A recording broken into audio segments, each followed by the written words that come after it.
Pagi ini saat sarapan bersama, tak ada pembahasan lagi tentang kredit mobil. Mas Arga menikmati sarapannya dan bahkan ia terlihat ceria dengan memakai jam baru. Katanya jam itu bonus dari Pak Rudi karena telah mencarikan rumah kontrakan rahasia. Apa mungkin suamiku bersekongkol melindungi perselingkuhan Pak Rudi hingga istrinya marah-marah kala itu? Atau jangan-jangan baju tidur wanita itu buat selingkuhan Pak Rudi? Setelah berpamitan dengan mencium punggung tangan ibu mertua dan Mas Arga, aku menyetir mobil ke kantor. Tak ada perdebatan dan mungkin Mas Arga capek memohon. Sebanyak apapun ia memohon, tetap aku cuekin. Sudah dibilang tidak mau, tetap saja ia suka berdebat dan bikin pusing. Sepertinya aku lebih nyaman di kantor. Astaga, kenapa aku begini? Bahkan rasanya rumah tangga ini kurang kehangatan. Bahkan Mas Arga tak menuntut kewajibanku sebagai istri Ia terlalu sibuk dengan angan-angan serta urusannya di luar. Bu Sarah, tadi sopir Pak Ismail datang ke bawah ini. Katanya titipan dari Pak Ismail buat ibu. Susi meletakkan 2 buah map biru di mejaku saat aku baru memasuki ruangan. Pak Ismail sakit. Aku mulai duduk. Gak tahu bu, gak ada pesan tuh. Oh, biar ntar ditelepon aja. Susi keluar dari ruanganku. Aku mulai menyalakan komputer dan membuka map itu. Padahal hari ini mau bicara dengan Pak Ismail tentang kejanggalan harga pembelian barang yang biasa diambil di distributor langganan. Sepertinya masalah ini harus aku diamkan hingga Pak Ismail masuk kantor. Tert. Ponselku bergetar. Ada panggilan masuk dari Pak Yoyo. Segera aku jawab. Yah Pak, jawabku di ponsel. Sarah, bisa Bapak bicara 4 mata? Hah? Kenapa Pak Yoyo terdengar ada masalah? Ada masalah Pak? Gimana ya Bu? Pokoknya Bapak ingin bicara. Tapi rahasiakan pertemuan kita dengan karyawan lain, termasuk dengan Pak Arga. Dek, aku yakin pasti ada masalah. Bahkan ia minta agar suamiku tidak boleh tahu. Loh, apa hubungannya dengan Mas Arga?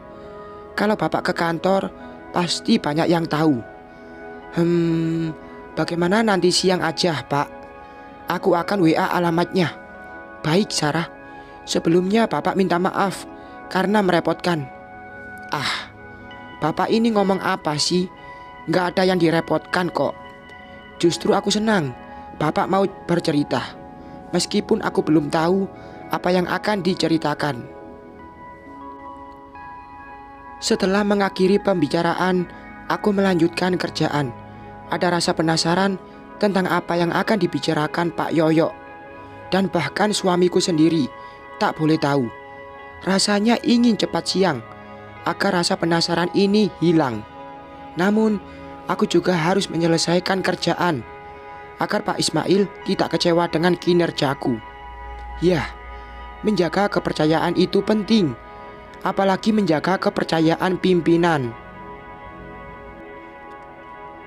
Waktu makan siang, aku keluar kantor.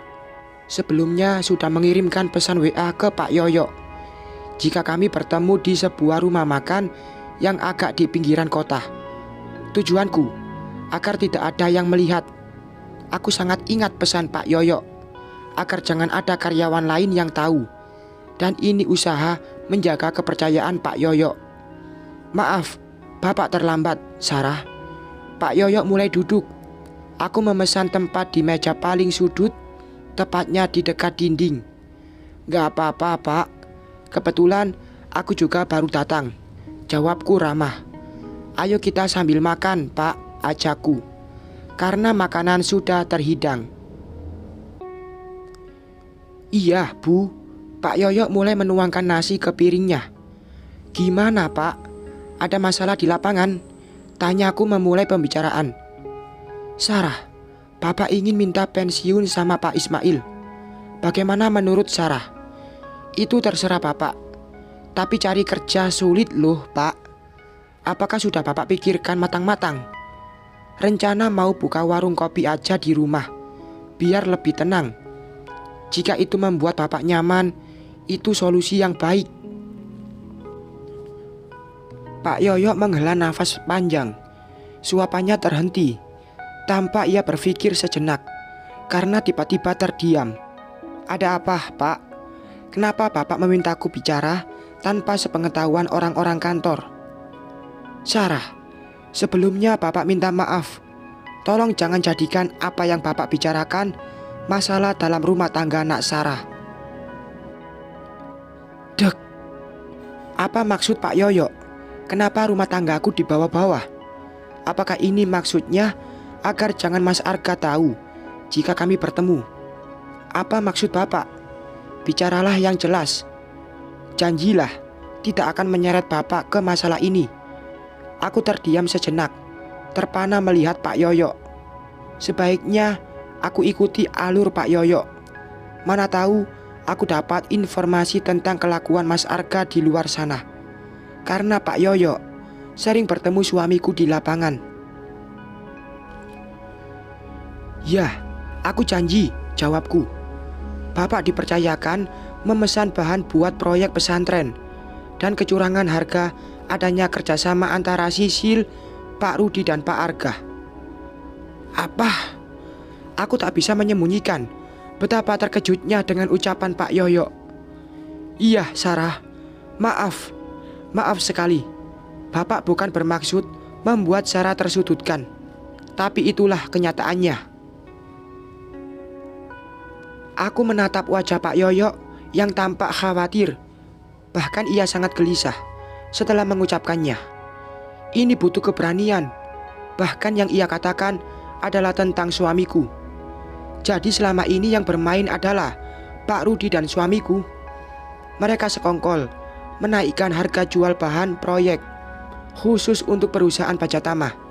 Dan Sisil, karyawan di distributor tempat pengambilan bahan, juga bersekongkol hingga permainan ini tak ketara.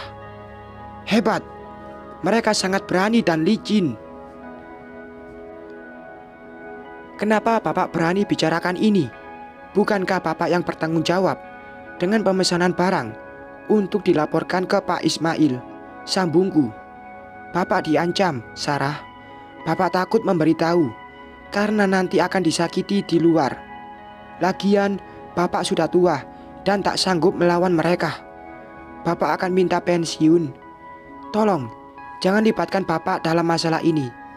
Rasanya sangat berdosa dengan mendiamkan terus. Padahal Pak Ismail sudah baik mempekerjakan lelaki tua seperti Bapak. Aku mengerti, Pak Yoyo takut karena terancam. Lagian, apa yang bisa dilakukan Pak Yoyo melawan mereka? Tentu terpaksa diam demi melindungi diri, meskipun itu salah. Jangan khawatir, Pak. Justru aku berterima kasih karena Bapak berani mengungkapkannya. Perusahaan Bajatama membeli bahan-bahan untuk proyek pesantren ke distributor. Pemesanan barang melalui Sisil yang kerja di distributor itu. Pak Ismail mempercayakan Pak Yoyo mengecek kondisi lapangan. Ternyata Pak Rudi dan suamiku bekerja sama dengan Sisil menaikkan harga bahan untuk perusahaan Bajatama tanpa sepengetahuan pemilik distributor. Pak Ismail percaya karena Pak Yoyo membenarkan jika harga barang naik, Pak Yoyo dalam tekanan mereka. Hanya saja, kenapa Pak Ismail tidak mengecek langsung ke distributor itu dan main percaya saja dengan karyawan?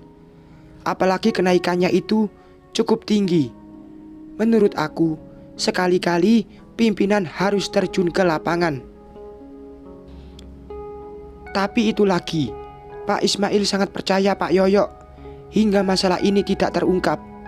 Aku saja yang baru duduk di perusahaan ini merasakan kejanggalan dan bisa dengan cepat mengetahui adanya kecurangan. Namun Tanpa aku mencari tahu lagi, Pak Yoyo sudah memberitahu yang sebenarnya. Intinya, ada toko di dalam toko. Aku akan cari cara memancing Sisil agar ia mengakui. Bahkan ia bisa dipecat. Tentu, tanpa melibatkan Pak Yoyo. Tapi bagaimana caranya? Masalah ini menyangkut kecurangan yang dilakukan suamiku juga. Hanya saja, jika Mas Arga melakukan kecurangan, pasti ia punya banyak uang. Namun kenapa itu tak terlihat? Bahkan, ia masih meminta bantuan ke ibunya buat keperluan sekolah anak. Dan ia juga memintaku kredit mobil. Terus kemana uang yang dia dapat dari kecurangan ini? Satu pertanyaan yang masih mengganjal di benakku.